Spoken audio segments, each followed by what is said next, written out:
ప్రతినిత్యం ప్రజల్లో ఉంటూ ప్రతినిత్యం ప్రజల కోసం పనిచేస్తూ ప్రజాస్వామ్య విలువలకు గౌరవిస్తూ ఎదుటివారికి గౌరవిస్తూ ప్రజాస్వామ్యంలో ఒక నాయకుడిగా దూసుకుపోతా ఉంటే నిన్ననే పాదశ్రీ జరిగింది. కేసీఆర్ గారి స్ఫూర్తితోటి ఏ ఫాదర్ అయితే fighter of the Telangana father of the Telangana అన్నటువంటి కేసీఆర్ గారి స్ఫూర్తితోటి రాజకీయాలకు వచ్చిన కేటీఆర్ గారు అనునిత్యం గంట గంటకు రోజు రోజుకి తను నేర్చుకుంటూ తను రిఫార్మ్ అవుతూ తెలంగాణ పైన కోసం పనిచేయాలని పనిచేస్తూ ఉంటే ఊసరవెల్లి లాంటి మైనంపల్లి లాంటి కూడా ఇష్టమైనట్టు మాట్లాడుతూ ఉన్నారు. 2014లో నువ్వు ఎమ్మెల్యే అయింది, 2018లో నువ్వు ఎమ్మెల్యే అయింది. ఎవరి కాలు పట్టుకుంటావు ఆయన భయ నువ్వు అర్థం కాదు. తెలంగాణ భాష మేము మాట్లాడలేమా? ఎవరి కాలు పట్టుకుంటాను నువ్వు? మైనంపల్లి హనుమంతరావు. ఇవాళ నేను మాట్లాడుతున్నా, ఇక నాకు ఫోన్లు వస్తూనే ఉంటాయి, నాకు మెసేజ్లు వస్తూనే ఉంటాయి, నన్ను భయభ్రాంతులకు గురి చేస్తూనే ఉంటారు. అంటే ఇష్టం వచ్చినట్టు మాట్లాడితే మీ చేతులు కట్టుకొని కూర్చుంటాం అయింది.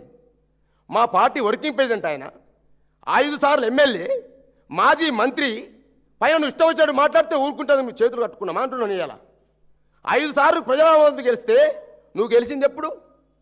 2009లో ఒకసారి గెలిచిన మేము. తదనంతరం 2014లో మా కేసీఆర్ గారి కాళ్ళు పట్టుకొని, మా కేటీఆర్ గారి కాళ్ళు పట్టుకొని, మా హరీష్ రావు గారి కాళ్ళు పట్టుకొని, అన్నా నాకు రాజకీయ జీవితం లేదు, నాకు రాజకీయ భిక్ష పెట్టండి అని భిక్షాంజీ అని చెప్పేసి కాళ్ళు పట్టుకున్నావయ్యా నువ్వు. హరీష్ రావుది, కేటీఆర్ది, కేసీఆర్ది. పోనీరా ఇటువంటి నీతి మాలిన కుక్కలు అనేక మంది చంద్రబాబు నాయుడు సంఘంలో చేరినాయి. ఏదైనా బుద్ధి మార్చుకొని తెలంగాణ కోసం పనిచేస్తామని వస్తానంటే మా కేటీఆర్ గారు, కేసీఆర్ గారు పెద్ద మనసుతో, హరీష్ రావు గారు పెద్ద మనసుతో నిన్ను ఆహ్వానిస్తే ఇవాళ 49,000 ఓట్లతో ఓడిపోయిన నువ్వు 49,530 ఓట్లతో ఒక్క గుద్దుడు గుద్దితే మల్కాజిగిరిలో ఓడిపోయిన నువ్వు మతి భ్రమించి పిచ్చి లేసి పిచ్చిగా మాట్లాడుతూ ఉన్నావు.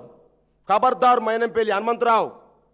రేవంత్ రెడ్డి గారు సూచన చేస్తా ఉన్నా, పిచ్చి ఆసుపత్రిలో చేర్పించి వీళ్ళందరినీ కూడా, మైనంపల్లి హనుమంతరావుని, అద్దంకి దయాకర్ని, ఆది శ్రీనివాసును, బీర్ల ఐలయ్యను, బల్మూరు వెంకటను, మేడిపల్లి సత్యాన్ని, మెట్టు సాయి కుమార్ని, ఏముల వీరేశాన్ని దయచేసి తొందరగా వీళ్ళని పట్టాలే, పిచ్చి ఆసుపత్రి ఎర్రగడ్డ ఆసుపత్రిలో చేర్పించాలని చెప్పి నేను రేవంత్ రెడ్డి డిమాండ్ చేస్తా ఉన్నా.